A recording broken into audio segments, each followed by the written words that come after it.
we'll just get into it. Jim Davis, man, this is a big pleasure for me. It's a pleasure for me to have you on here. I've been a longtime fan. Well, thank you. I appreciate that, Troy. Of what you guys do on the radio, 1340 sports radio. It's been, I remember when I started thinking about doing this with my brother. My brother was like, it'd be so cool if you got Jim Davis to come on. And your brother got that check that I sent him. That's great. I'm glad that some of that money's actually being utilized to promote my career. So tell him thank you very much. I appreciate that. You grew up here, right? Right. Yeah, born in Fruita, grew up in Appleton, which if you're not familiar with the area, it's north of town.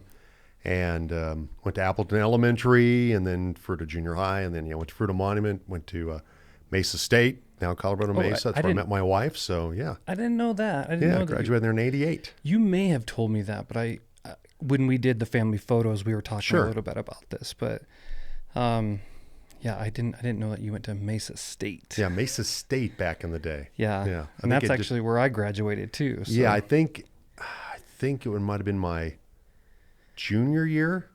Don't hold me to this. Mm-hmm. Probably that's when it became Mesa State, right toward the end of my time there in '88 when I graduated. Went from Mesa College to Mesa State. Oh, okay. Yeah. So, I see what you're saying.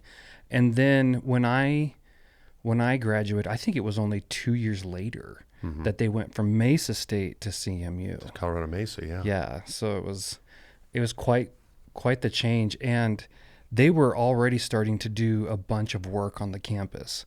So the campus is far different now than when it was when you were going there. Oh, absolutely. I think toward the end of my time there before I graduated, they just built the Tomlinson Library when Dr. Tomlinson was still the president. And I think they had just built it in the 4 or 5 years that I was there. They built the library, and that was a huge project because it was the library's over by Heine Hall originally. Yeah. Then they built the Tomlinson Library, and so yes, it's mind blowing. Because I remember the old Campbell College Center, where the University Center is now, and the pool halls, the pool tables in the back, and the ping pong tables and all that. And so yes, it's as a proud graduate of CMU Mesa State back in the day, it's mind-boggling how much the campus has grown. And then Bergman Field, where the baseball team, they just recently added all the stands, the brick facade. Had my first chance to call a game over there the other day. Heard you talking about that this morning. Yeah, and you guys went into that. That was cool. It's just an incredible facility. Just an incredible facility. It's just amazing what's gone on the last 20 years with Mesa State, Colorado Mesa, and what Tim Foster did during his time there, and now John Marshall. Yeah, Tim Foster has just done so much for the college. The place has grown a lot when President Foster was there. Yeah.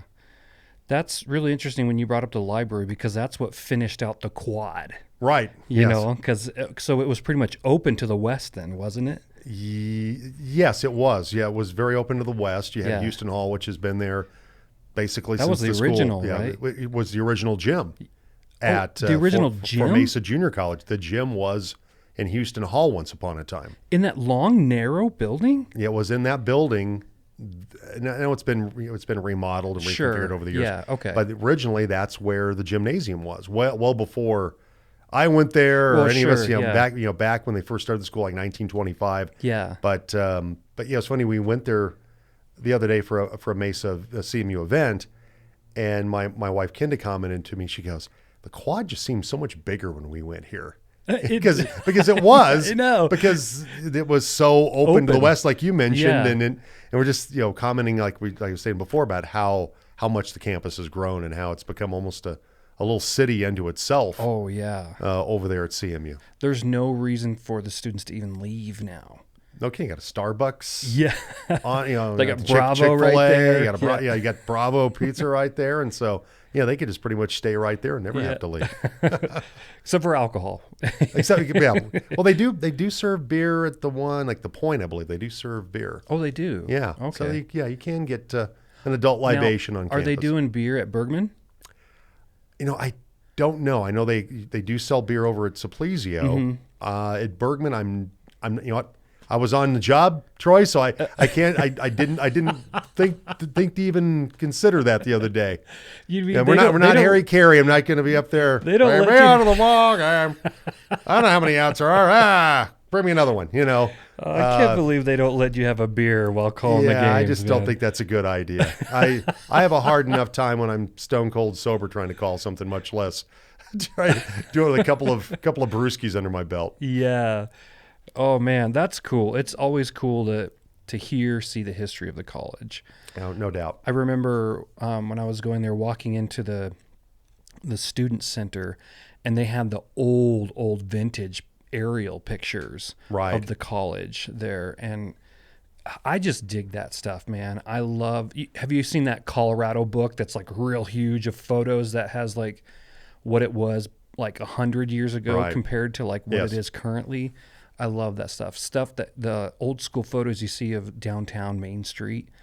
I love it. The trees aren't even existing they're gone. Before they did the Foresight project downtown back in the 60s, when Main Street was it was a straight shot. Yeah. It's just a straight, like a classic Main Street. Right. Then they put those little S curves in it, and the Project Foresight thing back in the day, which adds that unique charm to downtown. But with Mesa College, Mesa State, it's where I got my start doing what I do at the college radio station. That's where. Is that the degree that you got then? Like I graduated with a mass communication degree. Oh, cool. And it's where I met my wife, which is my wife Kenda, which is one of the best part of going to Mesa State. No offense to the educational opportunities there or anything, but it's where I got my start working at the college radio station back in the day with, Lou Romano, that now works in El Paso, been a sports anchor at the ABC station there for many, many years. Lou and I both worked at Channel 8 on the weekends. He did sports, I did weather. We were college kids, we're 20-year-old knuckleheads that, we barely knew, where the station was half the time. And that was a lot of fun getting to do that, because we got kind of a commercial TV opportunity when we're 20-year-old college kids. Yeah. And really enjoyed that, but worked with Lou and just Pat Hambright, that has been the morning host in Reno, Nevada for many, many years. Pat used to do weather out in Sacramento, and avid cyclist. And Pat had some aspirations to be an Olympic cyclist at one point in time, but Pat's been out in Reno, Nevada for a long, long time. And so there's some of the folks I got to be around, and Vince Alberta, that was a couple of years older than me. Vince was the sports information director at UNLV for quite some time. Cool. Spokesman for Nevada Power for years. And so, I got to be around a lot of those guys, and I hope, learn a little something from them, which certainly I appreciate all that experience back in the day, and being 18, 19 years old and getting a chance to call Mesa football games and basketball games on the college station. So you were doing it way back then. Yeah, and making mistakes and being able to learn from that. And my first real big commercial opportunity was I worked with Gene Brozell. Gene was the voice of sports in the Grand Valley for many, many years, and I did my first Junior College World Series. Oh gosh, I think it was 85, around there, when I was about 20 years old. You got to start calling the JUCO games? And I did JUCO with Gene that year, and Phil Park was another guy that I was going to college with, and we did the games with Gene, and did every single JUCO game that first year. And you did every game? We did every single game, yes. Holy smokes. Now, was the tournament as big as it is now? So we had 5 games the first day. I think, were we still at 8 teams then? I don't know if we went to 8 or 10 at that point in time, but there were 5 games the first day. Yeah. So, which is now it's 4, but I think the next year is when we went to 4 games on the first day. But got to be around Gene, who had been calling JUCO forever, and Mesa sports back in the day, and high school sports, and so I got a chance to learn a lot being around the great Gene Brozell. It was just a character. This really deep, gravelly voice. Gene sounded like he was drinking Jack and smoking cigars every single day. But super good guy, great guy, but had a great gravelly voice and was just, working with him was very intimidating because he was a really big deal in town. Did TV and he did radio back in the day, and so it was an honor to get the chance to work with him. And when in his later years when Gene was suffering with macular degeneration, we had him come up and do some games where he still had his sight a little bit, and that was a lot of fun to be able to do that toward the end of Gene's life, and know his son Rick really well, and just good folks. And he was a great influence on me. That's cool, man. That's one of the reasons why I was really excited to have you on, is because this podcast is generally focused on Grand Junction. History of Grand Junction, how it's grown. A lot of the people that I've had on will go back and talk about stories from the past, just to I just want to capture this stuff, Right. And I grew up here. I'm 42 now. And so it's always great to have the people that have been here a long time so they can talk about the different changes. Right. And so right when you started talking, sorry, what was the gentleman that you were calling the JUCO games with back then again? Gene Brozell. Gene Brozell. Right when you started talking about calling the games with Gene, I immediately flashed to, well, he was probably calling them in the old press box there. Yes, we were doing the old press box. Yeah. The double wide trailer on stilts that if it got windy, boy, you felt it. It was rocking back and forth. And we finally got the restroom. Thanks. I'll give Patty Arnold credit for Patty's potty, because she was the one that was the squeaky wheel that got us the bathroom upstairs in the old press box. So, oh, wow. Yeah, because you used to have to go downstairs. All the way down. And here's a bit of a potentially gross story, but hang in here with me, folks. When I was doing JUCO that year with Gene Brozell, I'm a college kid, and we had an engineer, his name was Jim Lucas, who had brought up like a camp toilet, because we didn't have a bathroom up there at this point in time. Uh-huh. And so it was on the football side, and they had paper over the window so nobody could see, and you could shut the door and go do your business. Well, Jim Lucas says to me, hey, we need the camp toilet needs to be emptied. And I'm going, okay. And he goes, well, you've used it, right? And I go, yeah, a couple times. He goes, well, it's your turn. And then the other guy that was doing the games with us was supposedly going to empty it as well. So he hands me these pair of the rubber gloves, and I had to carry this thing down the stairs to the bathroom and empty it. So much for the glamour of broadcasting, right? And doing the Junior College World Series. But I'll never forget. I have to do what? And I'm like, okay, I guess I'll do it. And so I put on the rubber gloves and hauled it down there. And, as a farm kid from Appleton, so I had to do things probably as bad as that back in the day. So I'm like, okay, I'll do that. But that's one of my JUCO memories that don't usually share very often. Sure. Because it's kind of gross, to be quite honest. Hey, it's a pleasure to have that story on this place. Sure, I'm glad to do it. Yeah. That's cool, man. There's so much I want to cover. Okay, sure. And I want to be real thoughtful of your time, but I'm just trying to. I guess let's start with. You've already shared kind of where you started, right? Right. And then how it progressed to where you're at right now. Sure. Probably just go back a little bit to when I was in high school at Fruita Monument. I had a teacher, Linda Cates. Her husband, Bob, was the CHASA commissioner, Colorado High School Activities Association commissioner for a long time. And Linda was my media teacher when we had media programs in the school district. Linda was the teacher of it. And I always had liked radio. I listened to Robert St. John and Gene Brozell. But Robert was my boss for many years over at NBC Grand. I would listen to Robert on Q93 and KQYL. And Steve Janaka was another guy that was a sports guy in town that played a role in me getting into this. But I decided to take the class, and we did some video stuff, did commercials.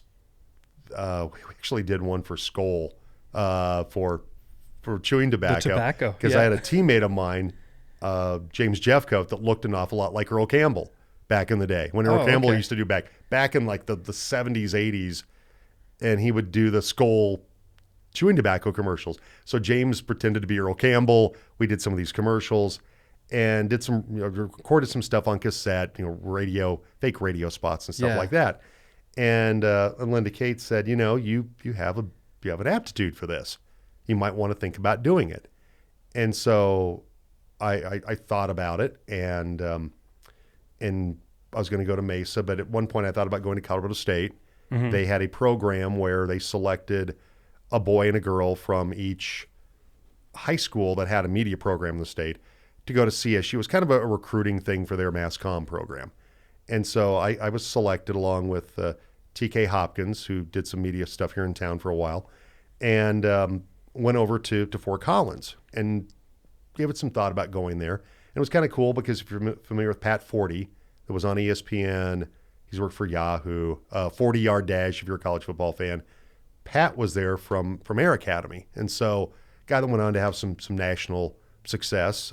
So that kind of got me really interested in doing broadcasting. I already had kind of a little bit of an interest, and so when I came back and went to Mesa, I decided, this is what I want to do. I was gonna teach. I want to teach history and coach, and probably to the benefit of kids across District 51, I didn't go into that field. Okay. I didn't destroy too many any lives by trying to teach them. So going to broadcasting was probably the safer way to go. But that's what I went to Mesa and started working at the college radio station. A guy that I knew was our youth group leader when I was in church. Mm-hmm. Dave Pipe was the general manager at KMSA at that time, and he was the one that said, "Hey, you're going to go to Mesa. You want to get into the broadcasting. Hey, this is the perfect opportunity. Come and work at the college radio station." Mm-hmm. And that could be a whole other show about the people and the weird stuff that went on at KMSA. But it was a great experience because I got to DJ, which I've had the chance to do a lot of that stuff over the years, and call sports. And so it was a wonderful opportunity to go make mistakes and just kind of develop your own talents, writing abilities, on-air abilities. Do what you want to do. If you want to do news, you could do news. If you want to do sports, you could do that. Play music. You want to play the blues, reggae, alternative rock, heavy metal. You could do all that stuff. And it was just a really great experience, and it really sucked me into the whole radio industry. So you got 4 years of college to be able to do that at KMSA. Right, and had the chance to eventually become the program director and the general manager at the station while I was there. At KMSA? Yeah, oddly enough, never as the sports director. Sports has been pretty much my stock and trade, my life as a professional broadcaster, but never did. I was never in charge of the sports department. Did a lot of games, called a lot of games, but just kind of how things worked out. But made a lot of great friends, and it was a wonderful opportunity to get a lot of experience doing a variety of things. Man, you've been doing it for a long time. That's awesome. Yeah, 88's when I graduated. I went to work for Jim Spahar, who city councilman, county commissioner. Jim still writes a column for the paper. Jim was my first boss in radio when he had the stations out by the big satellite dishes, which were not our satellite dishes, but the GT SpaceNet stuff out west of town. And I went to work for Jim. The Forsyth area, is that where it's at? It's out. It's GT. It's the giant GTE dishes off the highway as you go out west of town toward Fruita. Oh, okay. It's GT SpaceNet, and our station was right across the little cul-de-sac out there behind 84 Lumber. Oh, yes. Yeah, out there. Okay, I know what you're talking about. Yeah, now. so, and I started working for Jim, and Jim was a great boss and guy that I learned a lot from back in the day. Cool. So then,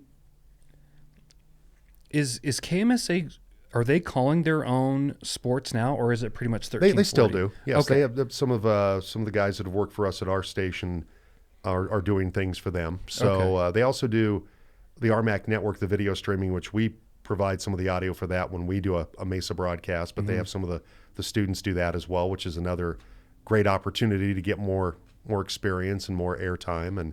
But yes, they still are calling the games over there. I'm so glad they're doing that. Yeah. And I was lucky I get to spend few years being the advisor for KMSA as well. About 5 years ago now, I did that. I bet that was a lot of fun working with the kids and stuff. Yeah, it was. It was a lot of fun getting a chance to be involved in a place that was obviously very, very special to me. Yeah. Yeah. The history of that. Now, are they still in the same area, or have they moved? Or since they're in the University Center. Okay. They're the upper floor at the University Center. Okay. So is that like up by the ballrooms and stuff then? Or? It would be across. It'd be west of the ballrooms. Okay. Okay, I see. It's probably, I've only been in like the ballrooms and, in that area.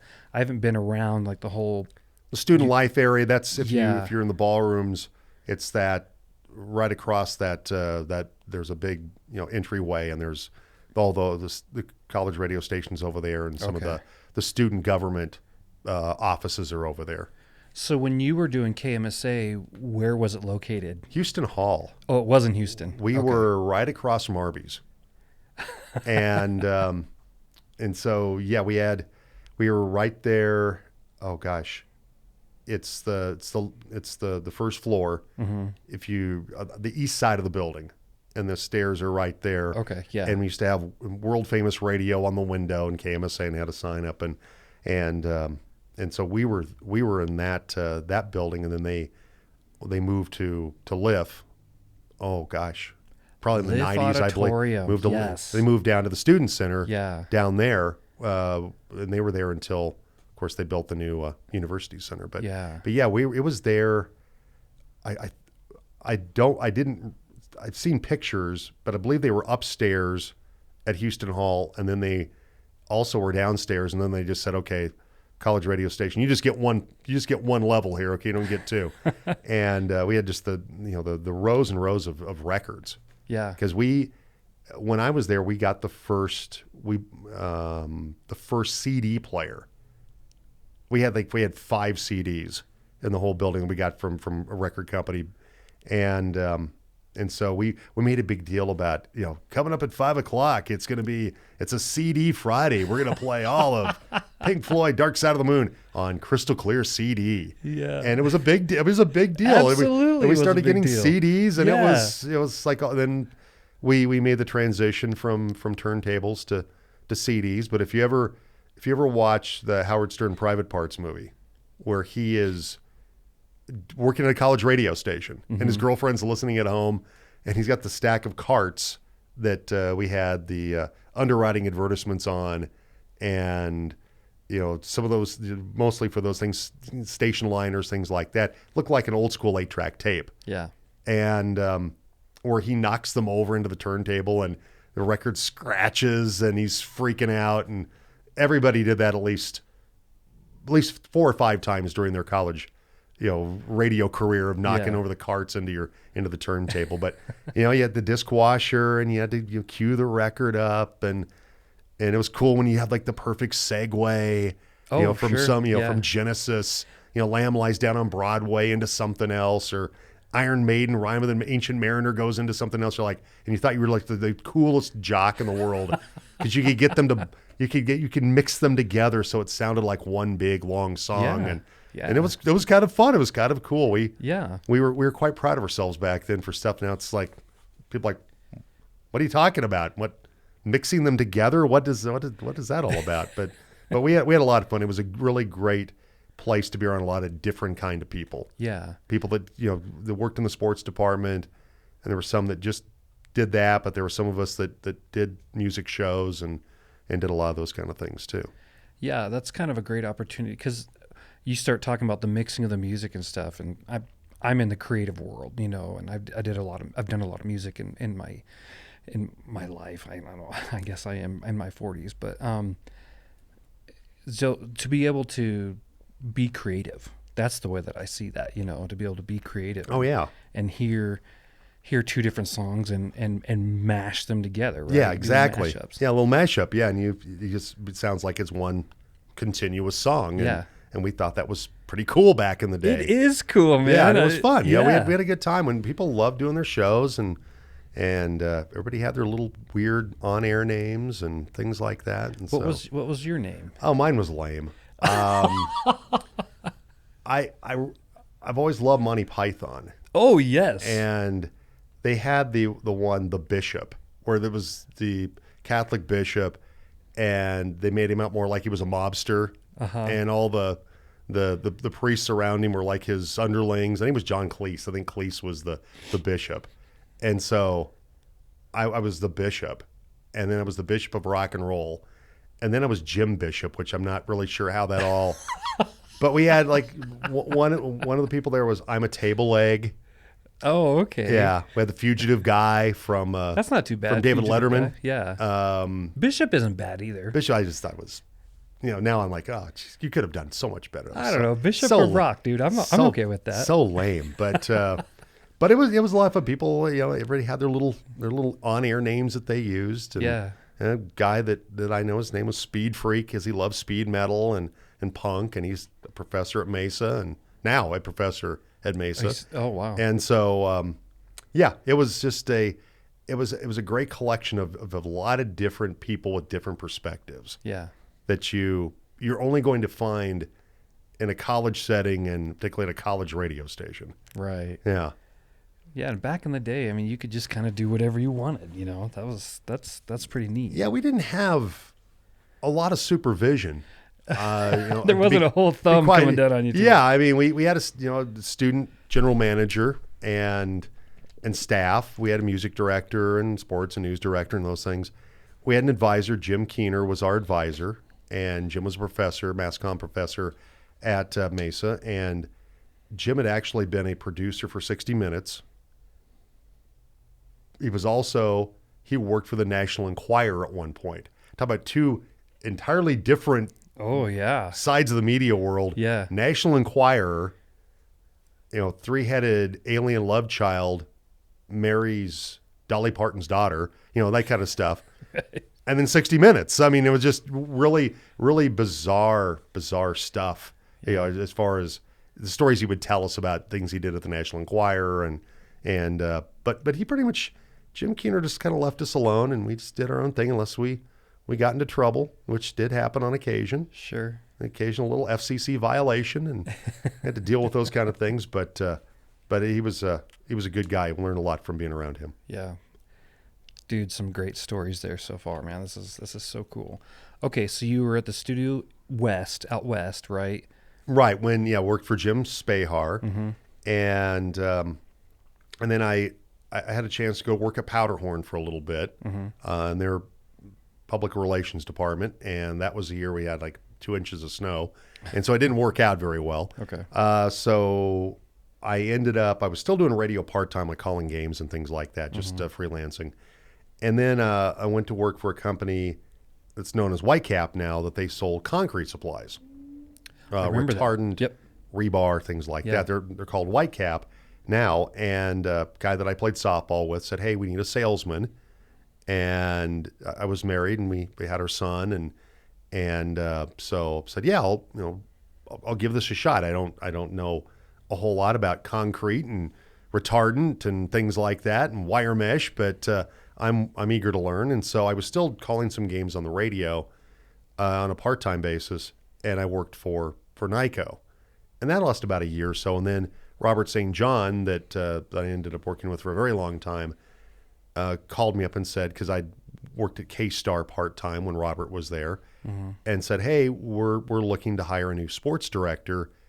We'd love to have you here. It'd be great to have you back." And so talked with my wife, Kenda, about it, and she's like, "Yeah, let's, you should go for it." And so went to work for that group for a while, and then ended up going back to work for Jim Spahar when Jim still had 95.1 here in town. Mm-hmm. And then we merged with NBC Grand Broadcasting, because we were on Horizon Drive. We were Monument Broadcasting at one point, and then we were Mustang Broadcasting when a gentleman named Paul Fee bought us. Mm-hmm. And we had a country station. We had Q93, which is Magic now, 93.1. Mm-hmm. And we had what was also called The Cat, The Right Rock Now. When we were going through this phase of, okay, what are we trying to be? And it was a lot of alternative and stuff like that. And so we had that station, and we had 1340, which did sports, and And but we ended up having the merger of our stations. Paul wanted to sell, and Dick Dean and the folks at NBC Grand and Jim Terlau was our GM then. We came over here to from Horizon Drive to over here by Sherwood Park to form that group of radio stations. What year was that? That would have been 2000. It was I think started with a lot of the same people. A lot of the same people came over in that situation, and so Dave Beck, who's my boss now, was our sales manager then, and worked with Dave for a very, very long time. And a lot of people like Robert St. John and Libby Pelletier was Libby Jackson, Mary Britt, Mary and Chris Britt, a lot of the folks that Fred Horn, that's our production guy. So cool. You're naming off all these names that I'm just like, yes, I remember. These are all people that, Robert retired here a few years ago, but still work with Chris and Mary Britt. Chris is our ops guy, and Fred Horn is our production. He's in charge of our production department. He does it remotely from Iowa. Decided to move back Midwest, but he still does that for us. But a lot of those people.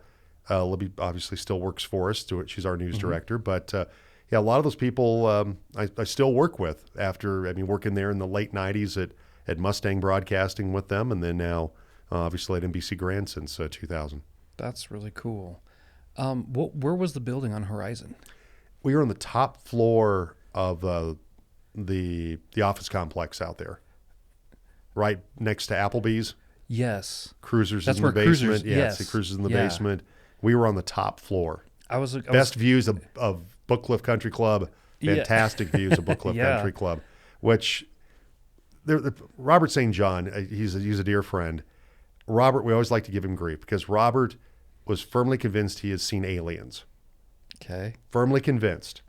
So one time, somebody got up on the roof of the building, and they took a Millennium Falcon and a USS Enterprise and tied it to fishing line and dropped him over the side of the building while he was on the air and had them swinging in front of the window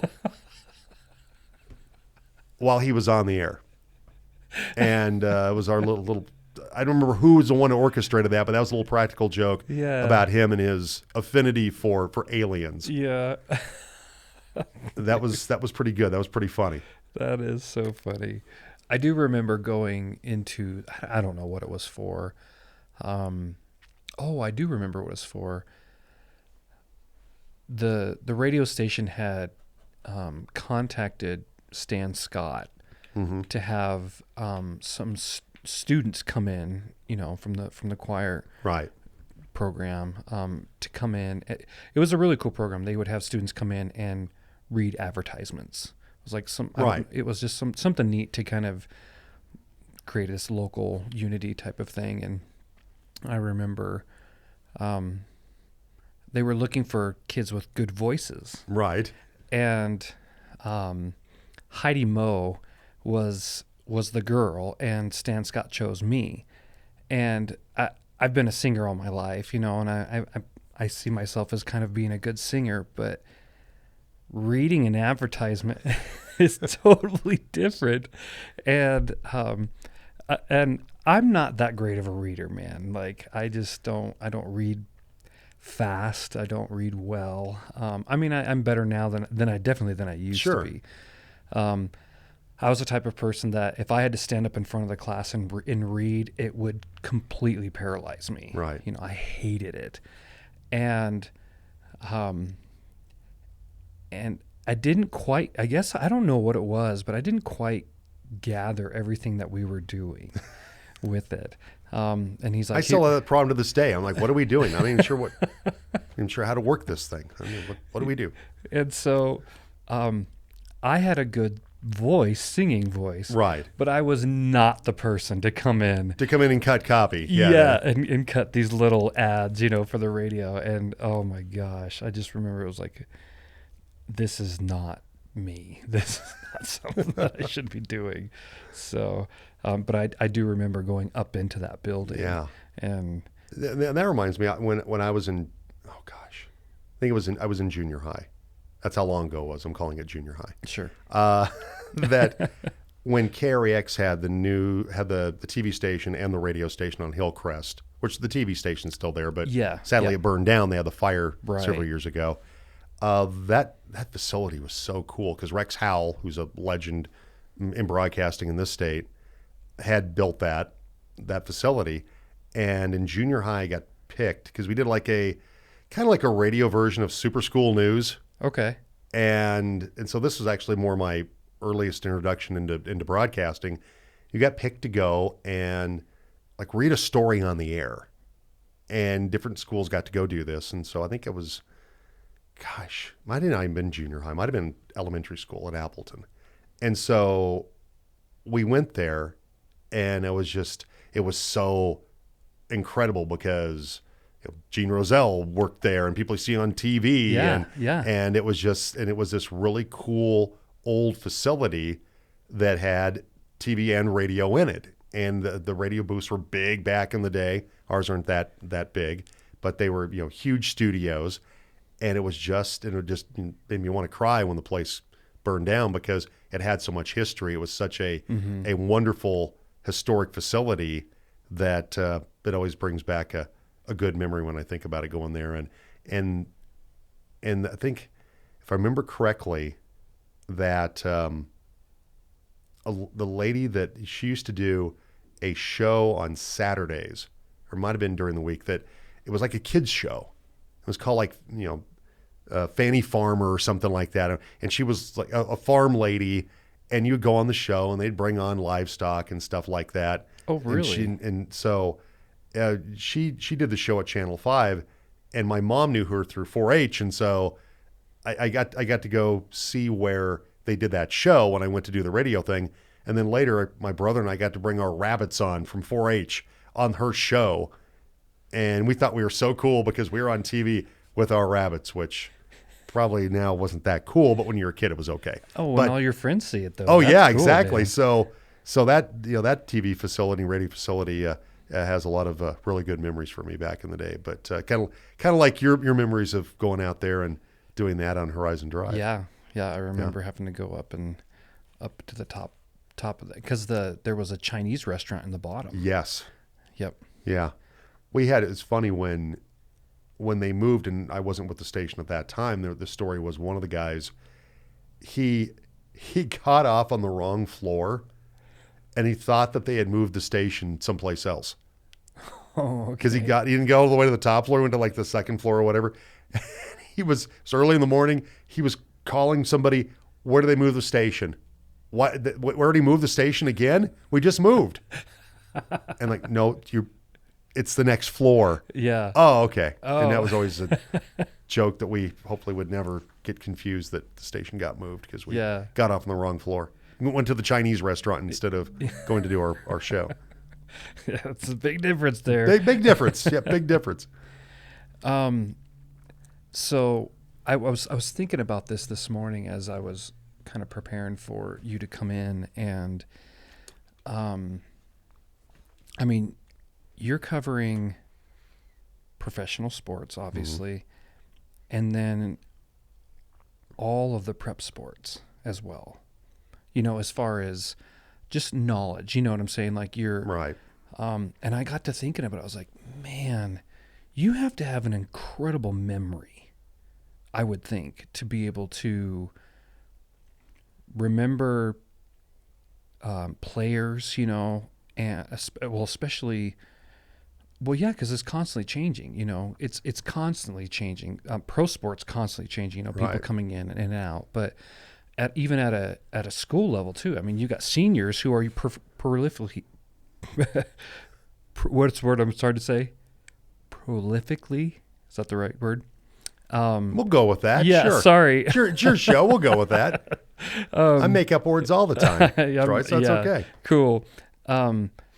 Your starters for the varsity are usually your seniors, and juniors and seniors. Yeah, upperclassmen. Yeah. And so you only have a couple years of maybe calling their names and stuff. But man, I started thinking about it, and the amount of information that you need to be able to, and I know you probably have your cue cards and you have your notes and everything like that, but man, that's a lot. Yeah, when we do a game, we Max Prep certainly helps from the high school standpoint, website that has a lot of high school stats and rosters and things like that. But we get to know coaches and players and teams well because we do the morning show. 7 to 10, by the way, on the team, 101.1, 1340, 102.1 for Delta, online at theteam1340.com. It's a little plug for you. That's all right. It's great. For it.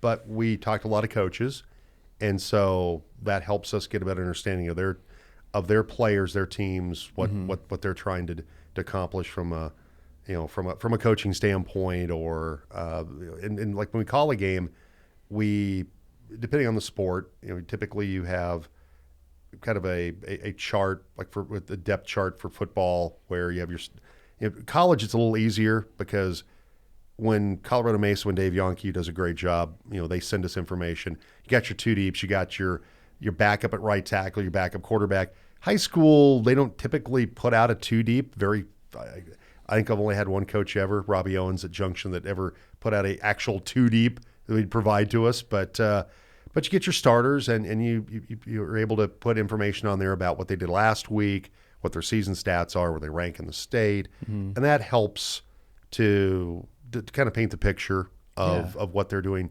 statistically. But it's memorization. It's having those charts and having it laid out well to have the information so you can grab it at a moment's notice. When you're doing a game, that's really important. I think when it comes to play-by-play, I think baseball is the toughest. I've had some people disagree with me on that, but most people that do play-by-play tend to think it's the hardest because of the time that you have to fill between pitches, and it's a very much more stat-driven kind of approach when it comes to calling a game.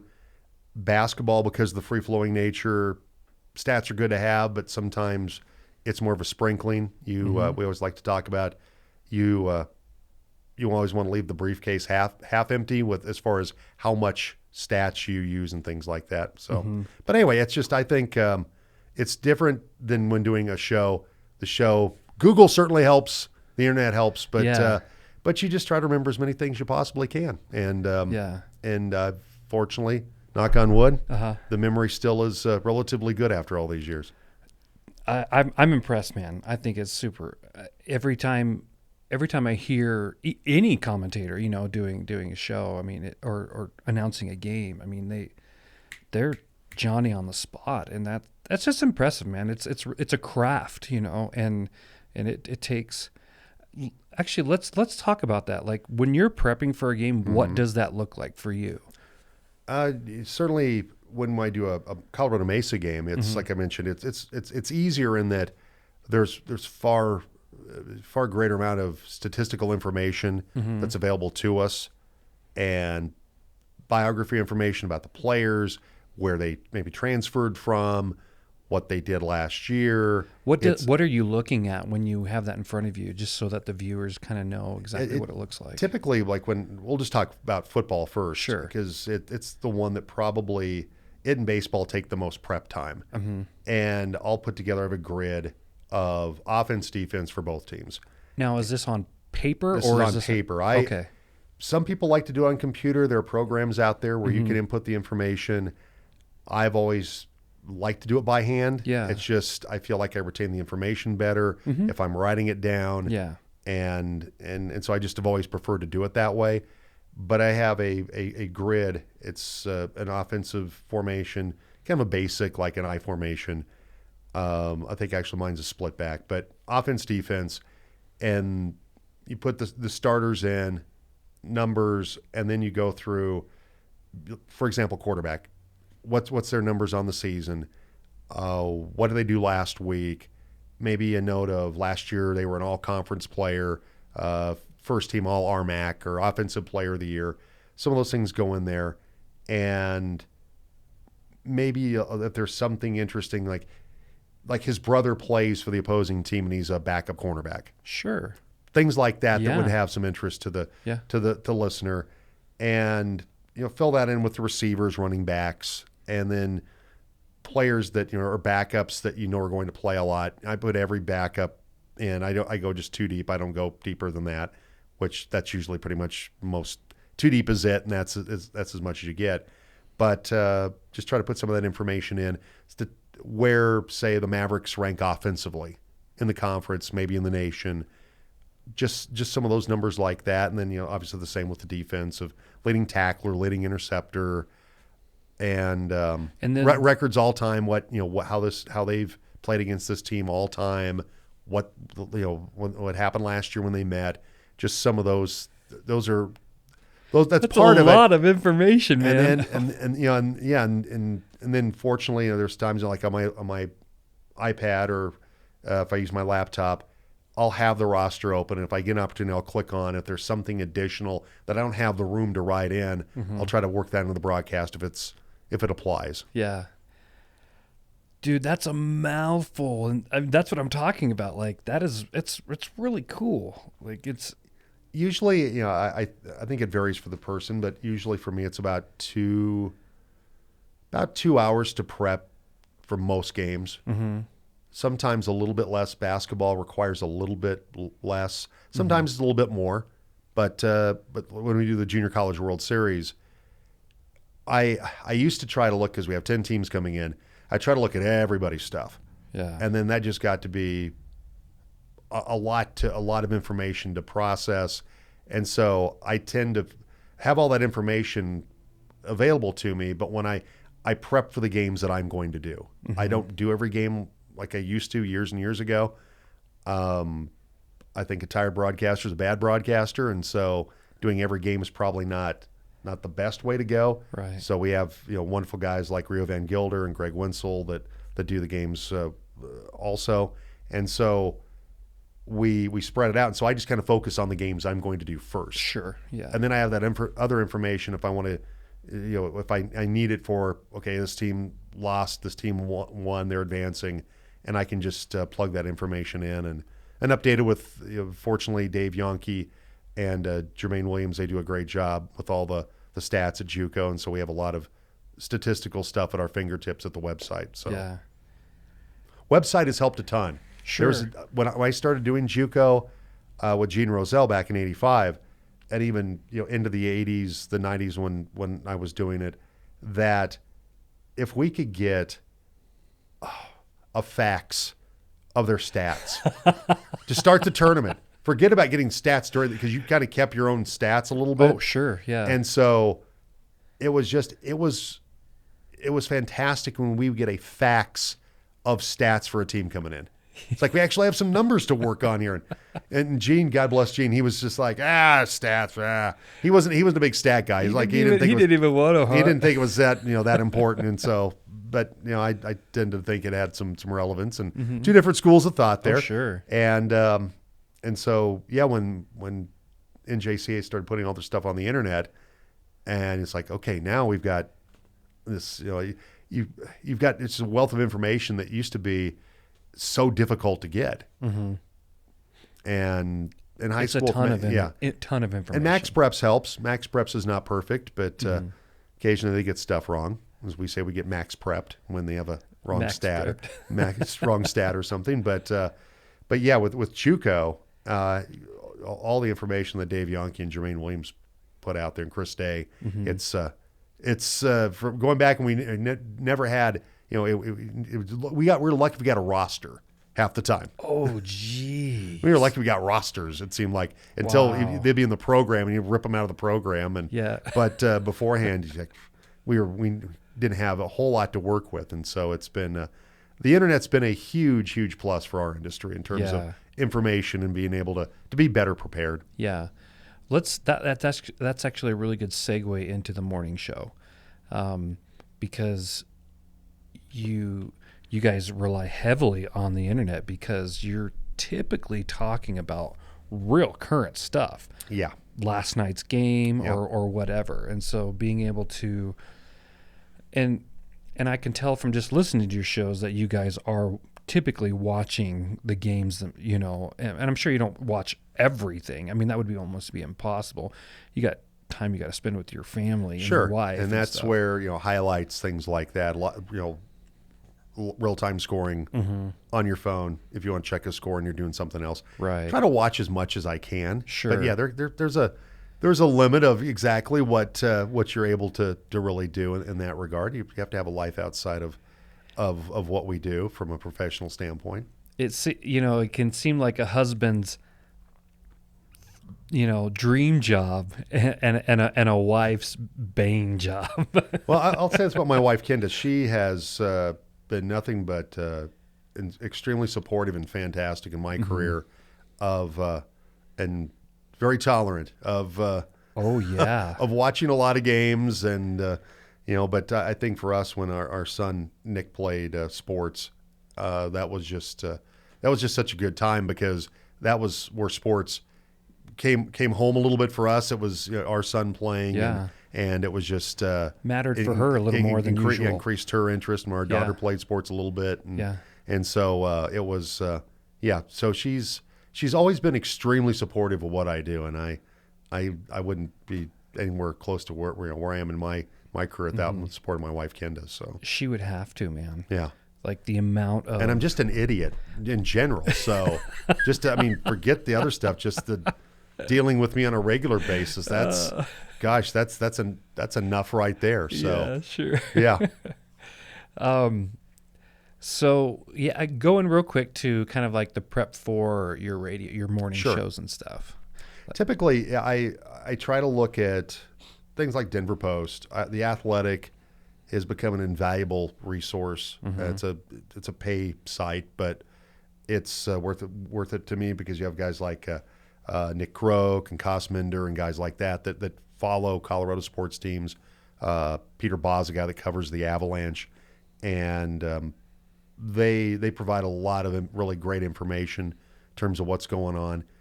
But Denver Post, our local paper, they have information that we glean from there, from the Daily Sentinel.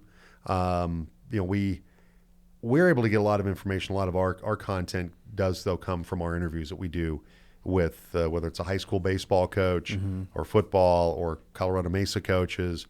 We're very fortunate that we have access to people like Connor McGahee, that's the radio voice of the Avalanche. Yeah. Chris Dempsey, Katie Winge, that cover the Nuggets for Altitude. Ryan Harris, to play for the Broncos, that started at right tackle with the Broncos in Super Bowl 50. Ryan comes on our show on a fairly regular basis. He works for Altitude. It's cool. It's cool that those guys remember us over here. Right. Yeah. And we're Mark Johnson, that calls the Colorado Buffaloes. Brian Roth does CSU. Those guys are great. They do. They come on our show. Yeah. Pretty much whenever we usually have them on weekly throughout the football and basketball season. Wyatt Thompson, that does Kansas State. He's kind of our college football, basketball insider. Wyatt's, all those guys are like some of the best guys in the business, not just the job that they do, but just the people that they are. Yeah. Just super good folks. Jerry Schimmel, Mike Rice are just really, really good folks. And so you're just naming off all these names. I'm like, I've heard him. That's just so cool. And we're lucky that that we're able to have them come on, and they enjoy doing the show, and we love having them on. So, I mean, not to even close a fraction of the scale of what you guys are doing, but just getting things scheduled for this podcast, is so far it hasn't been super difficult, which I'm very thankful for. But I've got kind of a backlog of podcasts that, in case my scheduling gets right. I've created a buffer, so that I could at least have one podcast coming out every Monday. But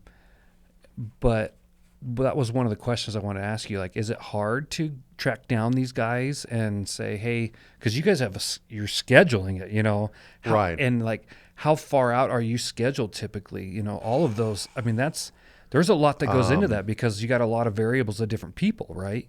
Usually, for example, somebody like Ryan Harris that works, he works on the Notre Dame broadcast, works for Westwood One, and then does Altitude.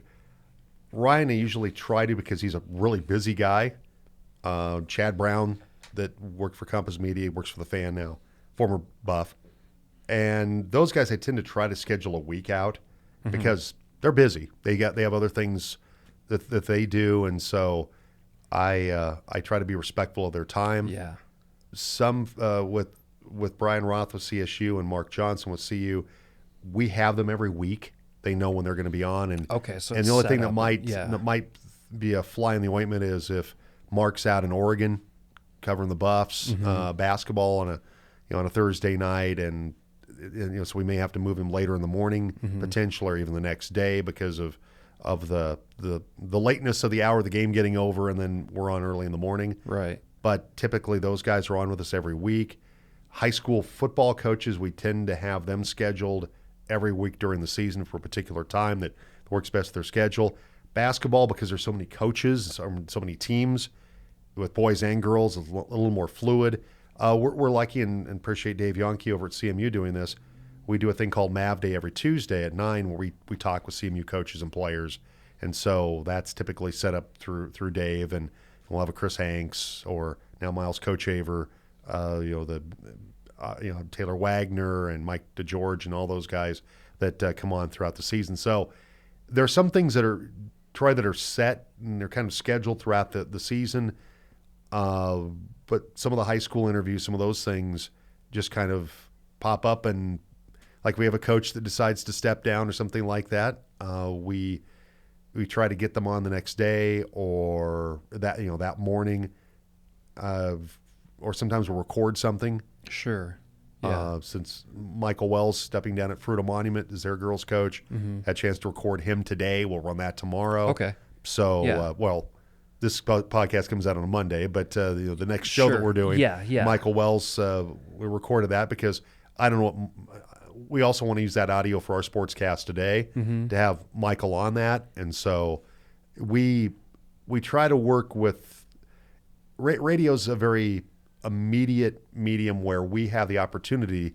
To me, the great advantage of we can get people on quickly. I don't have to wait till it gets printed or those kind of things. 10 o'clock news for our sportscast, we can the show's from 7 to 10, but we have sportscasts throughout the day which allow us some of these fast breaking stories.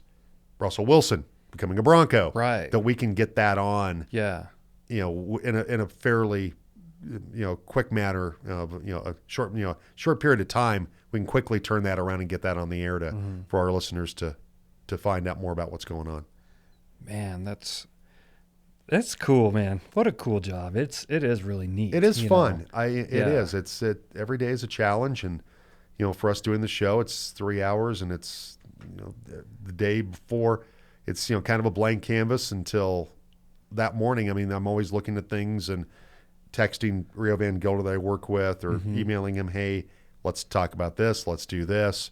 There's always discussion before the show what we want to do, and so there's some pre-planning, but there's a lot of stuff that's it's very fluid. It's on the fly. Really? Because of just the nature of stories break, things happen. That's the nice thing about our show is that it has that flexibility to it. Yeah. That if certain topic may be better, maybe something that's broke overnight that was better than the thing we're going to talk about. Sure. Yeah. I can imagine you having kind of a schedule, and then some stuff is just getting put on the back burner, and then maybe you never get to it, or you flip to the next day or something like that. Yeah, like I said, it just depends on what the immediacy is, what the interest level we think will be to the listener about a certain topic. Yeah. And there's some things just have shelf life. They just do. And we can, it's something that we're going to talk about that, like leading up to the baseball season, we always do we pick who's going to win divisions and go to the World Series. But if something happens and we're still 3 days out from opening day, we can move that to tomorrow if something better comes along. And that's the nice thing about what we're able to do. I just feel like we try to do a good job of balancing local, regional, national. To us is the last of the pyramid, so to speak. It's the bottom plank of what we do. Because you can get national with a lot of our programming on after us and before us. Yeah. And local regional is just, that's where we feel like our focus has to be. Yeah. High school sports, Colorado Mesa, those are very important things to what we do. We feel like that serves the community. I feel like if you go to Denver, and this is a tip of the hat to really all the media around here, you're not going to see high school sports covered to the extent that they're covered here by the media that's in this town. Right. And even Paul Kane, District 51 athletic director, made that comment the other day about high school athletes get covered very, very, very closely here, and it's not like that in Denver. Yeah. And you're not going to see that kind of prep coverage. They'll do some token coverage, Denver Post and the TV stations over in Denver. But I think this community, high school sports are important. Mm-hmm. They're important to us as far as what we do with the play-by-play, and also with what we do with our morning show. And Colorado Mesa, same deal. We started out talking about Mesa a little bit, and the growth at that university, that the athletic department, mm-hmm. how successful that department is part of what we feel like is part of our foundation, what we do with our morning show. Yeah, absolutely. I appreciate it because, typically Jim Rome comes on after you guys. And so, he does his show. Which is very much a national show. Yes, exactly. And then Dan Patrick is next. And they're covering all the same stuff, just at their own different angles. Right. And then I'm trying to remember who comes after Dan. And then it's Zach Gelb. Yeah. CBS Sports. Who's an East Coast guy, and it's an entirely Jim's West Coast. Yeah. Dan has his take on it with the Danettes that's different than what Jim Rome does. It's more of an ensemble. Yeah. Jim's more just Jim Rome, and it's just him. Yeah. Zach Gelb's a little more just what he does, but it's an East Coast perspective, and some of our listeners don't always necessarily like the East Coast perspective, and I understand that and appreciate that. Sure. But I mean, it really is. It's kind of regurgitated throughout the day, Right. So what we try to do is provide more of a smorgasbord, if you will. Yeah, absolutely. More of certainly we're going to talk about the Broncos, mm-hmm. and we're going to talk about the Nuggets and the Avalanche, and we do that, mm-hmm. And the Rockies. But we feel like the local sports, high school and college sports locally, are extremely important and a big part of what we do. And I just, one of the things that we really try to emphasize as well, if you go to Denver, and I'm not trying to knock anybody's product over in Denver, but they tend to take one or two subjects, and that's their show for 3 hours. Right. And I just think that I find that to be boring. I hope our listeners appreciate and like the fact that we have variety in what we do. Yeah. But it's always Colorado centric. It's always very locally driven, and that's just kind of the approach that we feel like is the right approach. It's perfect, man. Thank you. Really I appreciate is. that. Yeah, it's super solid. And I typically every morning I'm usually tuning into some segment. The early part of the morning I don't typically get to because I'm getting my kids off to school. Yeah, you're busy. You got other things to do. I get that. But typically it's that 8:30, between 8:30 and 10. I'm listening in, and you guys a lot of times you will do your local interviews. Is it right around? It's usually earlier, isn't it? It kind of depends on when the coach is available. I guess that's what I was getting at with some the of their scheduling, teachers that earlier works for them before class starts. Yeah, it just makes sense. And if they get a planning period, we always try to, as much as possible, we understand that they have certainly greater priorities than talking to us on the radio. Yeah, but we always try to work around their schedule. So it kind of varies in terms of when some of those interviews are on. But we typically have coaches on with us earlier. Mm-hmm. Because of that, because of class starting. They got to get on with their day. Yeah, that makes total sense. Here's something that I don't know if you'll like or if this will rub you the wrong way or something. Go ahead. Callers. Mm-hmm. And I don't want I want to be careful because you have your show to protect and everything like that. But typically for me, like anytime there's always a caller segment, and everybody does it too, right. Like Jim does it and Dan, and I guess I'm curious to know, and you guys have your regulars that call in, which I appreciate, right? You know, because there's relationship there, there's bantering that goes on, which I think is just, it's entertainment, you know, it's super fun, and I love that. But man, like when you get and I know that you guys are also vetting your calls, but you can only vet so far, right? Well, it's just two of us. I mean, when you look at Jim Rome or Dan Patrick, they have a staff of people. They have a guy just say designated call screener. Right, yeah. And so it's, when I do the show, it's myself and it's Rio Van Gilder or it's Tyler Franzen. Uh-huh. And so it's just the two of us. And so they're usually the one that screens the call because I'm the one talking, because we're not in the same studio. Mm-hmm. We're in two separate rooms. That, I just, you know, we have a delay. It's a 30-second delay. Uh-huh. So if somebody does say something that they shouldn't say, we can bleep that out. But sure. You know, I always welcome calls. Mm-hmm. I tend to feel that we have a text line, and I like the text line, and that's a little more easy to control too. Yeah, you can really pick and choose what you want to read, and sometimes there are things you go, just don't think. No, let's not read that today. I'm sure you've done that with a few of mine. More than nine. Yours have been okay. There's some others that you just kind of go, no, I can't. You know, there's no way I can read that. And I really, it's gone from being. I think, you know, with all of our stations, we have the ability to have people text in. Mm-hmm. I like callers. I still want people to call in. Okay. And I appreciate that when they do, mm-hmm. because I like that interaction, that connection. Yeah. Texting for people, I think, and for us, we're able to work through a little quicker because I can go, okay, I'm going to read this text, I'm going to move on to something else, and they get out the caller, or in this case the texter, the listener, gets to kind of the essence of what they want to get across. They get to participate. Yeah, whether you know, and whether they agree or disagree with us, that's okay. It's perfectly fine. But it's a little it's easier for us to fit it in with what we do. I think it helps things move forward. Yeah. But I never want to say, please don't call in. No, I want people to call in. I like callers, and I like that interaction. Most of our callers, guys, you know, they've been, you know, Sam from Fruita has been calling us forever. Sam's an awesome guy.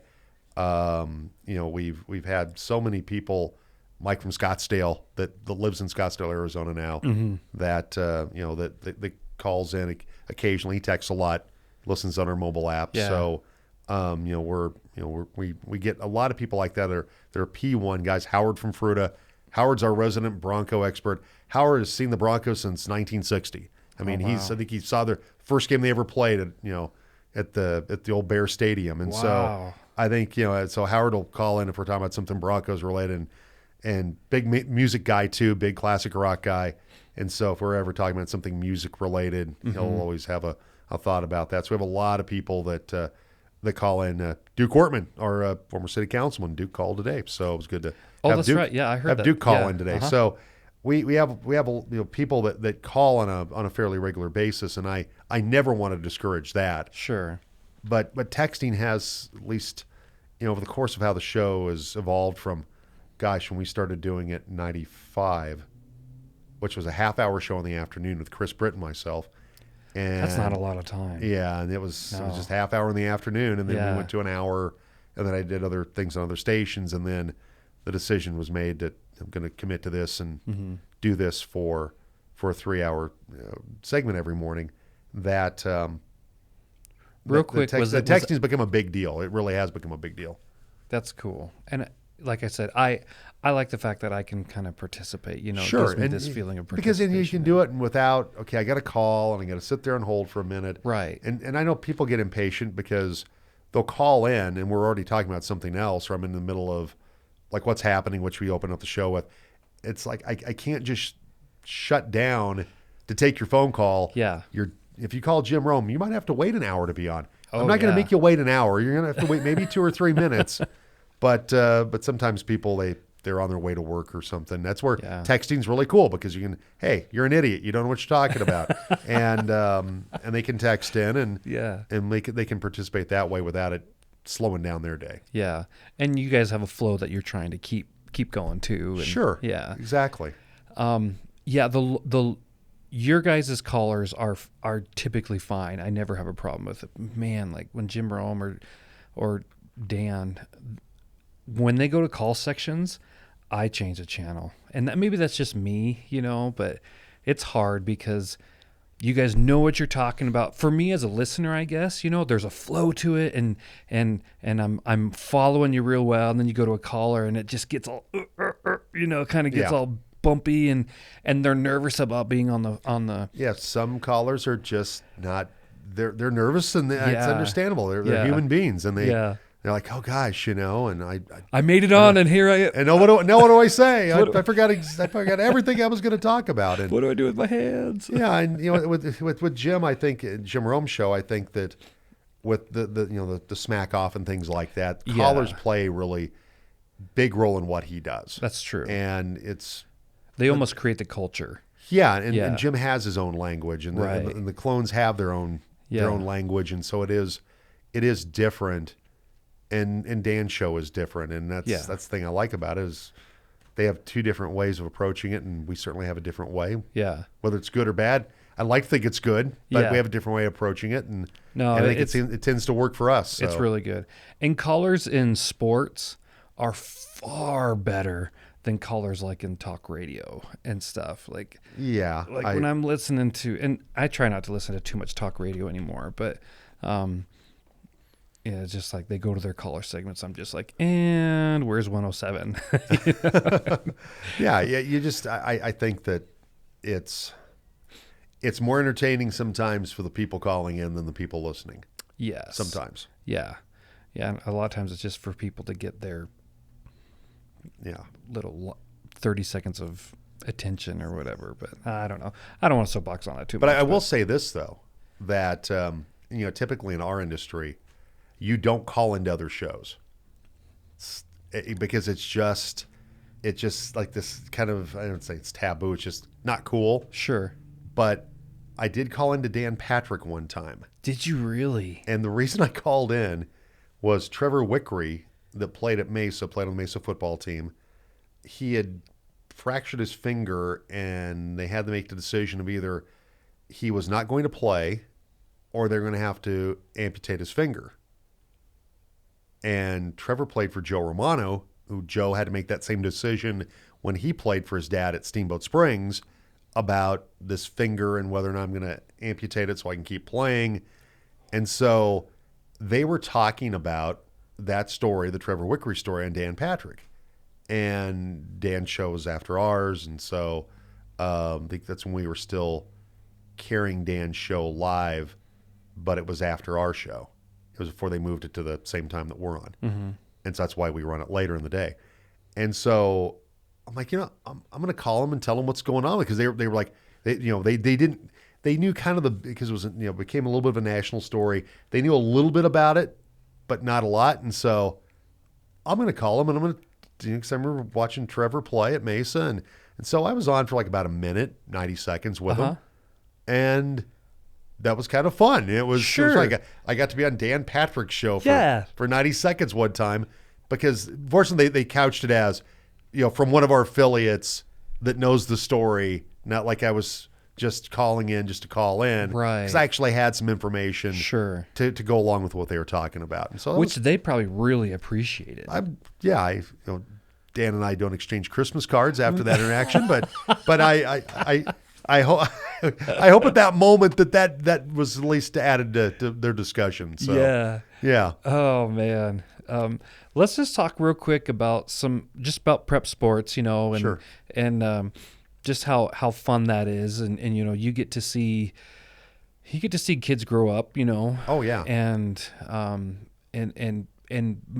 sometimes move on to bigger and better things. And so, I mean, tell us a little bit of your experience in that. Like, do you have any stories or any particular athletes that you remember as far as maybe even middle school or just high school, and then like where they're at now or where they were, because Sure. we've got a lot of time that we're talking about. But. Yeah, there's a lot of guys that come to mind. Mm-hmm. Andrew Walter, that played at Grand Junction High School, who went on to be at Arizona State, set a bunch of, I think back then, Pac-10 records at Arizona State, broke some of John Elway's records, and then was with the Patriots and was with the Raiders for a while. And Andrew, I believe, is still living out in Arizona. Mm-hmm. But just seeing him go from playing at Grand Junction High School to being a really successful Division I quarterback to getting a chance to play in the NFL. Marcus Harris, guy that was a teammate of his, Marcus that played for the Chargers, was with the Niners briefly. Marcus has become a really successful businessman. Mm-hmm. He was back here, this last year for a charity golf tournament for Grand Junction High School. Mm-hmm. But Marcus was at CU, and then he played at Southern Utah, and then was in the NFL. Was the one, if you ever find the video, sacks Tom Brady when Marcus was with the Chargers and does the backflip after he sacked Tom Brady. Uh-huh. So it's kind of a cool video. But Marcus had the chance to play in the league, and guys, Ben Steele. Yeah, I was just going to say Ben Steele comes to mind. Bones back in the day. Yeah. Tall, skinny, tight end at Palisade. And was at Fort Lewis, and then when Joe got the job at Mesa, Ben came back here and obviously wanted to play for the Packers and Vikings, and was on the practice squad, and the Raiders went to the Super Bowl and lost to the Buccaneers, and is now back in state with the Broncos, and assistant offensive line coach. Oh, that's cool. Yeah, Ben's working with the Broncos now, and so saw Ben's mom at a Palisade basketball game I was doing a while back. But guys like that, David Harmeling that went on to play at Washington State, played in the NCAA basketball tournament. Ryan Matlow that played for Liberty and played in the NCAA tournament. Guys like that played. Ryan was at Central, and David Harmeling was out at Fruita Monument. But seeing guys like that go on and play, and a lot of the really talented girls basketball players and athletes, Natalie Hughes that ran cross country that went on to compete at Florida State, and Amy Largent. Sadly, we lost Amy here a few years ago when she was a really outstanding basketball player at Fruita Monument. Played at Mesa back in the day. Was a really good basketball player. Sydney Brandon, that's a little more recent. Sid, that was part of those great basketball teams over for Taylor Wagner at CMU. She's now going to be coaching at Grand Junction. Watching her play for Sam Provenza at Junction, and just little jitterbug, just all over the floor, hounding opposing pusing guards, and come up with steals, and just quick as all get out, and just a fun player to watch. And just Raisha Ritter that went on to play at CSU, that was a really good basketball player at Grand Junction High School. Just a lot of these athletes that we've had here in the Valley that for example, Shaver Hansen that played baseball at Fruita Monument. Shaver played baseball at Baylor, got drafted by the Mariners. He's now a sheriff's deputy. And you'll see Shaver around town occasionally. His dad, Stan Hansen, was a legendary professional wrestler. And Stan got inducted into the Wrestling Hall of Fame here several years ago. We had his dad on the show. And so you see people like that. Josh DeWitt that played at Palisade and played at Mesa. See Josh around town. And so it's neat to get to see a lot of these guys that either come back here, a lot of these guys and ladies that come back here. Yeah. And you go, hey, and you see them at the grocery store or some event, and it's always good to talk with them and find out what they're up to. And some of them I see on a fairly regular basis because they still live here in town. Right. Yeah. That's great, man. That's exactly kind of that community feel that I just love about what I'm trying to do with this podcast is super, super cool. We'll talk about this real quick, and then we'll get into JUCO, and then we'll probably wrap it up. Okay. But, what is your favorite sport to call? Ooh, it's like asking me which kid's my favorite one. And it's kind of where the season is, though they kind of overlap a little bit more than they used to. I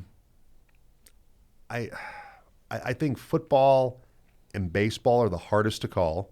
Oh, okay. Because of the prep time and just you got 22 individuals on the field. You're trying to sort out baseball because all the time that there is to fill. Yeah. Basketball to me is the easiest because it's go, go, go. Yeah. I'd love to call hockey. I've never had the chance to call hockey. I would love to do that. I've cool. called high school wrestling before, and that's a challenge. It's a little bit different in terms of. How would you call wrestling? I mean, you got to know what moves they're probably doing and stuff. Right, too, and right?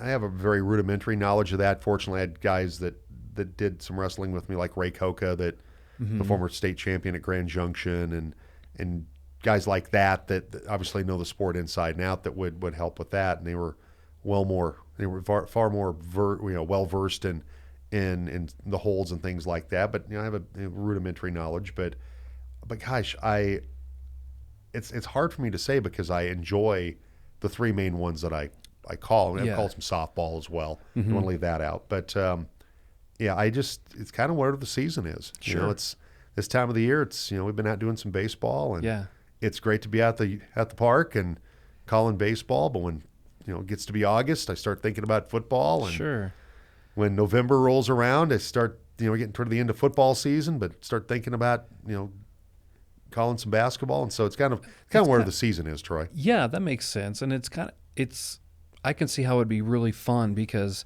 okay, I've done football for weeks and weeks and weeks, and then now I get to do something different and new, and then into the spring as well. Sure. So I can definitely see how that would be. I love it all. Yeah. But whatever season is, I'm ready for it and I'm excited about it. Yeah, that's cool. Just something that I'm kind of intrigued about. Typically, you're calling a game with a partner, right? And typically, yes, we have a color analyst that we do the game. Football, that's the terminology, color analyst. Yeah, football and baseball, we typically have somebody that we do the game with. Folks like Vern McGee, that was coach at Central forever. Yeah. He was a teacher and coach when I went to Central. Vern does some stuff with us.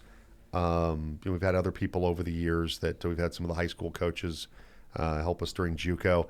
Mike Kruger was the coach and AD at Palisade. He's now the new commissioner at CHASA. Congratulations, Mike. That's cool. Mike did games with us for years, football, basketball, baseball. Mike was fantastic. He was a lot of fun, and we have a little archive of little bloopers that we've all had over the years. And Mike was always the one not making the blooper, but the one going, yeah, that's not how that is. Or, quick story. We have one of our guys, and I'm going to give Greg Wenzel some grief here. Yeah. Mike and Greg were doing a game one time, and it was a JUCO game. And Greg goes, kind of a late arriving crowd. It's probably folks getting done with church today. And Mike goes, well, they're diehard because it's Monday. Whoops. And Mike would say stuff like that. It was just hilarious. Yeah. But Mike was always a lot of fun to work with, and he's going to do a fantastic job with CHASA. But basketball, we tend to do it by ourselves because it's so fast. It's so fast. Yeah. And so we typically just kind of approach it from that standpoint. Baseball occasionally, depending on if we have bodies available.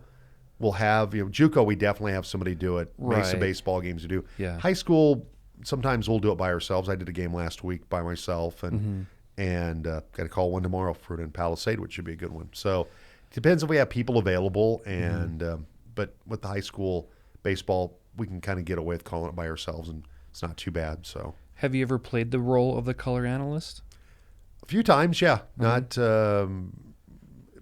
in JUCO, it kind of happens that way because we split play-by-play duties depending on who we're working with. If I'm working with Rio Van Gilder or Greg Wenzel, they do an excellent job. They're really good play-by-play guys. We'll kind of like Jack Corrigan and now Jerry Schimmel again. Well, they'll split up. If you listen to a Rockies game, they'll kind of split it up on who does play-by-play in color. We'll do that to kind of give ourselves a little break throughout the course of a game. And so that's when I kind of put that other hat on and get to be the color analyst a little bit for a Do you while, like that? Because, I mean, the color analyst is kind of like the personality that comes in, right? Is that kind of the way it is? Yeah, I think, as a play-by-play guy, you can have personality and you want to have personality. Obviously, yeah. But typically as the color analyst, you have a little more, you can focus. Story type. Yeah, it's more adding kind of color to the palette, if you will. Yeah. That makes sense. Play-by-play is a little more, Jack Webb, Dragnet, just the facts. It's you're providing more of the information, the count, those kind of things. You're painting a picture because you have to describe. Oh yeah. He's a tall, lanky, 6'5" pitcher. Yeah. Tugs at his cap, gets the sign. You want to paint a visual picture. That's what radio's about. Mm-hmm. And like you said, with a color analyst, you do have that opportunity to be more story about this player and about, maybe something that happened to him as a sophomore, had a devastating injury and he's able to overcome it, and the process of that, or something about the family. And those are the opportunity for that person, that color analyst, to provide some of those stories that, or play-by-play is just, I'm trying to tell you what's going on so you know what the score is. And what's really tough is when, and we've had this happen so many times during the JUCO game, we'll have somebody come up in the booth, a guest in the booth, and it'll be either the chairman, Jamie Hamilton, or back in the day, the director of the NJCA, George Killian, and they would come in the booth, and all of a sudden, where you've had a game for 3-4 innings where it's nothing, it's just kind of it's moving along and no offense, and it's 3 up, 3 down kind of situation, where all of a sudden they'll come up there and all of a sudden guy gets on, boom, 2-run home run. Another guy gets up, solo home run. And you're trying to work because you want them to be on it because they have great stuff to talk about. Yeah. And all of a sudden you have to kind of, you're one of you, how we typically do is whoever's doing play-by-play is just focusing on play-by-play. Mm-hmm. But you're trying to, you're kind of cutting back what you're doing a little bit. So the guy doing color can be the person interviewing this other person in the booth. Yeah. And so it's an interesting situation when you have all of a sudden this big inning, this big, uprising, and a bunch of runs scored, where you're trying to talk to this person, you want to get them on, and you're also trying to tell everybody what's going on at home too. Right. So it's but it almost never fails. Never fails. Somebody comes up, boom, we're gonna have a big inning. Right. Well, if there's ever a drag out inning like that, you can always just be like, Troy, come up so that we can at least have something going on. And Sure, come on up, Troy.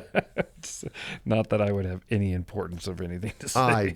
I think you bring plenty to the table, sir. Thanks. I appreciate that, man. That means a lot. But yeah, let's get into JUCO, man. The tournament is just around the corner. They are bustling at the bit to get that stadium done. I know that. It looks like it's going to, May 9th, so it's going to all come together and be ready to go with the new seat backs and everything. And after the little crane kerfuffle that they had. No, that's a bummer. But and luckily nobody got credit. hurt. Yeah, nobody got hurt, but give Shaw credit for getting the steel in here and getting it done in the fashion that they've been able to. Yeah, it's been neat to see. It's just always cool when there's a new addition going on at the stadium, you know, and obviously when they built the tower, that was really, really cool. Yeah, that was huge. The Hamilton especially Tower. For you guys, right? I mean, because we were behind home plate for a long time. Yeah. When Sam Simplizio was the chairman, they built the little press box behind home plate, which would get hotter than an oven. And we did put a little air conditioner in window it, cooler, which took it down from like 102 to 99 degrees. But it was great vantage point because it's right behind home plate. You can call pitches a little better. Where we're at, it's a little tougher, but we certainly like having a bathroom nearby. Yeah, water fountains, and stat people just around the corner to ask a question if there's something that pops up. But yeah, the Hamilton Tower is a pretty impressive facility. I know when we were going through that phase, we called some high school games on the other side, on the west side, which they redid those seats recently, and we had to sit outside during football season under this little overhang that the city of Grand Junction built, and we're sitting in with the fans, which was kind of cool, which was really neat to be around people, but also people would say things sometimes you're like, oh geez, okay, I hope that didn't go over the air. You so-and-so, you don't know what that wasn't holding, you bleepity bleep, and you're going, oh, jeez. I hope that doesn't go over the air. Yeah. But even in JUCO now, you can still kind of hear it sometimes. A little bit, yeah. Sometimes you can. Yeah. But we're so blessed to have that facility. It's fantastic. And I am surprised that they didn't just redo that press box behind home plate and kind of give you like a nice, comfortable spot there. I don't. Well, think it's gone now. They took it out with this recent. Oh yeah. Yeah, I think it was just a matter of because we could have stayed there. When they built the tower, Jamie Hamilton said, "Do you want to be over in the other booth, or do you want to be on the tower? Do you want to be over here?" And initially, I'm like, "Boy, we can see pitches so much better behind home plate." Yeah, absolutely. But the other amenities, the air conditioning. I mean, I have to think of, our guys would have done whatever. They would have been fine with it. Sure. But just to have those other amenities with, restroom and things like that, like I said, access to some of the people upstairs where we need to ask a question about a particular call or something like that, or how maybe Dave or Jermaine rule an error or whatever. Hey, why do they reverse that or whatever? We can run around the corner. Somebody can run around the corner and ask them really quick. It just made sense for us. But that was the nice thing. We did the game at Bergman Field. We're right behind home plate, and it's like, okay, it's it's a little tougher when you're looking down from the left-handed hitter's box and trying to. We've all done it long enough now. We can kind of figure out pitches and if it's a breaking ball and things like that. It's not terribly difficult. You just get a better sense of where the ball is though behind home plate. But it's a trade-off that we made. And we're perfectly fine with it. We like being up there where it's we're soft radio people, Troy. We like our creature comforts. So well, yeah, but I mean, like I said, I would have thought that they would have rebuilt something. To give you guys the amenities that you want and then the comfort and stuff too, especially during JUCO, because you guys are there a long time, for an entire week. Yeah. It came to a shock to me, and I'd look over there, every year and be like, well, it's not even being used now, but why didn't they just like roll that in the package, Right. And I wish I had a great answer for that. I think that the feeling was that the tower was going to be it's an incredible facility. Yeah. And that with this money being spent on that, was it really, I mean, there's the trade-off of the vantage point. Right. And is that enough to go, okay, we're going to spend all this money right to rebuild this press box by no play for just us? I was perfectly fine with it. Sure. And I mean, because if we wanted to stay there, we could have, but now that press box is gone. So it's not the point is moot. So, but the renovations they've done over there with the new seats, the seat backs, and obviously what they did with the Hamilton Tower here a few years ago it's an incredible ballpark. Yeah. Do they have that camera out in the outfield, right? Is that always there, or is it typically just for like the later weeks games for JUCO? As far as the camera for the videos, yeah, I believe it's there the whole time. I'm not exactly sure how they do that. Do you guys have a live feed of that? We used to provide the audio for the video, but the NJCA we had some disagreement about our advertising and not wanting some of our. We do a lot of live mentions, if you listen to JUCO, for advertisers, and they didn't want us to do that. It's no knock on them. They didn't want that, and so we just we did it for many years. We did the audio, and so they have some other folks that come in and just do that now. Yeah, which we enjoyed that, but we're also we want to provide the product that from a sales standpoint that some of our advertisers enjoy and like having. Sure.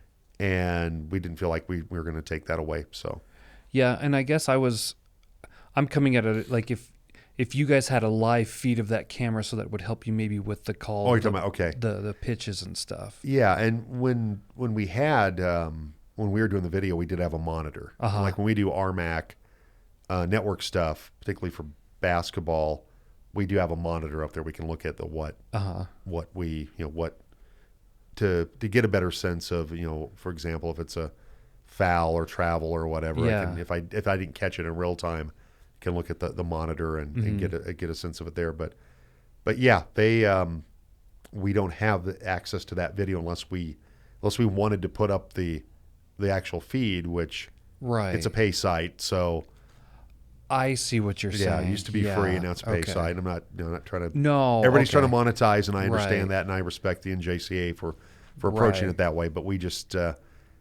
we'll just rely on our old peepers and just do the best we can from that regard. Yeah. Well, I'm super stoked about it, as I am every year. That's kind of like a annual vacation for me. And we get our season tickets, and we're underneath the tower there, so we're out of the sun by 11:30, 12 o'clock, you know, which is a lifesaver, because I remember the days when, me and my buddies have been going to JUCO since high school. It was just something that we did. I remember back in the day too, when school was still in session, for JUCO, we wouldn't go to school. We would be out, at watching the games and stuff. And, but gosh, you're just roasting out on, and we used to sit on third base line. That was kind of like our section, you kind of claim your little territories and stuff. When we used to be behind home plate, we had a group of young guys that were, I think they started coming out there when they were in middle school. Mm-hmm. Mike Lentz is one of them. Mike is in Gettysburg. He is in training to be a Gettysburg guide. They have to go through a certain amount of training to do that. Like historical guide? Like a historical guide at Gettysburg. Oh, that's cool. And so, but Mike and his friends would sit right in front of us behind home plate. And we had that when we were in the booth behind home plate. And they were some of the guys that I think were kind of the early ones to come up with the hot dog is loaded, the funnel cake, all those things and we used to, and that was one of those things where we saw them from middle school to high school to college age, and then we come back, after that, on occasion, and so that was always kind of fun to hear, to see that group of guys, there was 4 of them, I believe, that we'd see them every year at JUCO. And they would sit right in front of us. And Mike occasionally calls the show from Pennsylvania. So that's cool. It's pretty cool. And I'm super proud of him. It's cool that he's training to be a historical guide out at Gettysburg. That's really cool. I love history. Like, I just dig it. I love learning about the history of things. So I can very much appreciate that. Yeah, I just remember just getting scorched, Oh yeah. And then, as you get older, you don't, well, it's the same thing with the press box, right? As you're getting older, you're like, hey, this new press box is kind of nice. It's nice. I like having air conditioning. I like not baking my brains out in an iron box, at 100 degrees. But and so we have those tickets, and it's nice to kind of be a season ticket holder for those, and you can re-up those tickets every year, and it just makes it great. But it's a fantastic event. Yeah, it really, really is. I don't know the likelihood of this, but it'd be so cool to be able to have Jamie come on to this podcast if he cared to, or anything like that. And I'd just love to kind of pick his brain about just... That's a guy with a lot of great stories. Yeah. And going back to when Jamie was with Sam Simplizio, and Jamie's really helped to shepherd in, the Hamilton Tower, and a lot of the changes at the ballpark, and a lot of the growth of this tournament. Jamie's been responsible for a great amount of the success and the growth of this tournament. He's a tremendous guy. He's a tremendous asset to this community. Yeah, he really, really is. And like I said, I don't know the likelihood of him coming on here, but it'd be so cool to be able to just get that outline, of when he first started participating. I don't even know at what level that was, These are the questions I'd love to be able to ask him, and then just get to where we're at now. And, the stadium's getting remodeled now again, and all those remodel phases too, it's just been so cool to see. Well, Jamie's got such a, deep connection to Mesa baseball, played there, and was there when the college became a 4-year institution, was playing baseball when they made the change from junior college to NAIA 4-year. And so that's cool. And he was in the Angels organization. Yes. And roving instructor for a while. And so, he would have a few stories to tell you, Troy. Yeah. I don't know if you'd feel comfortable giving me his contact, or if how would I do that? How would I even try to get to reach him to be able to do something like that? If you want me to, I could reach out and see if he'd be interested, and I can that say would if he'd be okay amazing. because I've got his number, and say if that's okay. And that I'm sure he'll say yes. I can't imagine. Wow, that'd be super cool to be able to have that happen. That would be really, really neat.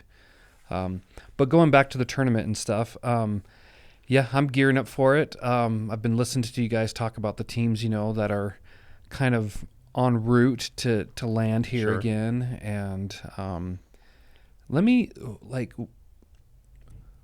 if you've got a great memory, so I'm sure you can kind of come up with this, but what's one of the best tournaments that you remember? Gosh. When Dave Burrow and Cali County, Cali College from Kansas City, Kansas came here. They had Travis Hafner, who went on to play in the big leagues for a long time with Cleveland and with the Yankees. Just the pheasant, the pheasant story about when they saw the pheasant on Horizon Drive. Yes. And then they got the stuffed pheasant they set on the dugout. Yeah. Navarro with Rally the Turtle. I do remember which that. Which was pretty cool. I mean, there's just there's just so many great stories. Bryce Harper came here. And what was that like on the media side of it? Yeah, because it was weird to see national media people here. Yeah. And from ESPN and other national publications and media outlets coming here, we never had a press conference for a player. We'd never had one until Bryce Harper showed up, and that was just an incredible experience. I'm sure it was to have somebody who was going to be the number one pick in the draft playing in this tournament. Yeah, and he was playing in the tournament because he wanted to play with his brother, correct? He played with his brother. A lot of it was that he wanted to get some college experience, some reps in, but he planned on just kind of fast tracking his career. Didn't want to go to a 4-year. Wanted just wanted to get a little college baseball experience. Play with his brother. I think you're right. He was a pitcher on that team. Yeah. That was. And others have kind of taken that path. I'm just going to graduate early from high school, get done, go to the JUCO route for 1 year, and then go into the draft. And so it was such a unique experience, and just all the tremendous coaches and players we've had over the years, just guys that have come here, and we've guys like Mark Reardon at Iowa Western. I've known Mark a very long time. Super good guy. I mentioned Dave Burrows. His brother Darren's now the coach at Cali. Whole lefty's the coach in there now. David Shelton at Walter State. Yeah. Dave's such a good dude. Brought me moonshine one time from the great state of Tennessee. Did he really? Appreciate that, David. Just so many good guys. Jeff Johnson from Chipola, Florida. Mitch Thompson, McLennan. Of course, they won it last year, and just Boy, all these guys. That was a dominating team. Yeah, McLennan. It's been a while since we've seen pitching come in like that. Yeah. They came in and pitched the game. They had that one starter. I can't remember his name, but gosh, I think he had over 30 strikeouts for the tournament or something like that. It was incredible. And they had a great offensive club that year too. And yeah. So, and just all the folks that have been here over the years but yeah, it's hard to pick one series and go, yeah, that was it. Yeah. That was, but I before I started doing this, I remember Kirby Puckett. Yeah. When Kirby came here and played in '82 at Triton, and how it was, years later, there he is with the Twins playing in the World Series, and you're going, wow.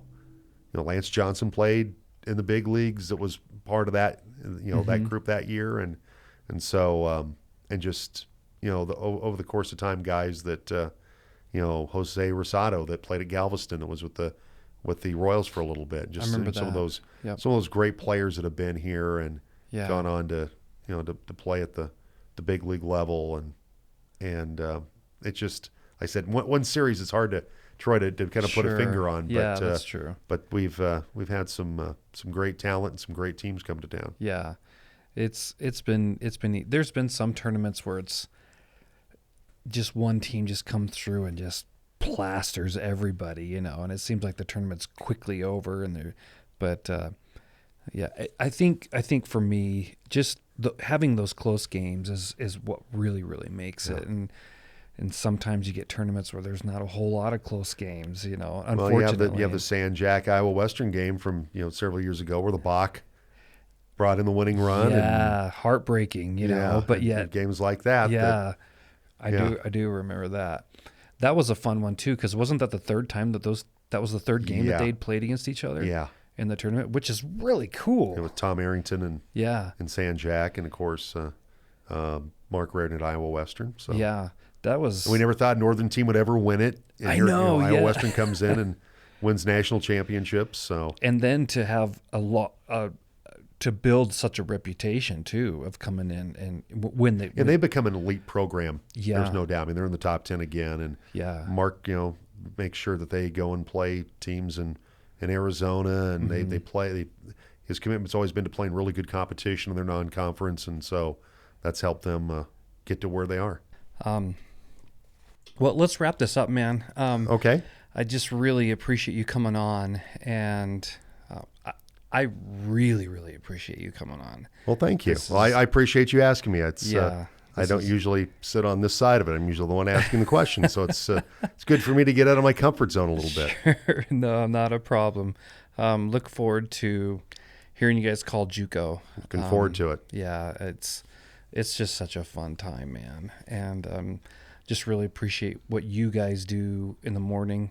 I appreciate what you guys do for the community. Well, thank you. It's really, really cool. Well, we love it here, and it's a labor of love. No doubt about that. Oh, yeah. You guys put a lot of work into everything that you do. So thank you so much, man. Thank you, Troy. Appreciate it. I did want to say, too, I'd love you to come back on sometime, maybe in the late fall, or, and we can talk about the football, or anything like that. Sure, absolutely. Just let me know, and we'll make it happen. That'd be really, really cool. And shameless plug, too, if by chance tomorrow morning you happen to be talking about stuff and you wanted to name drop this. Sure, I can be glad to do that. Yeah, you bet.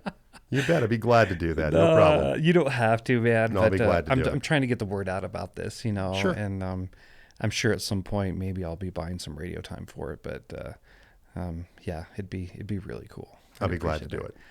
Thanks. Appreciate it, man. Thank you, Troy. All right. I'll talk to you later. Okay.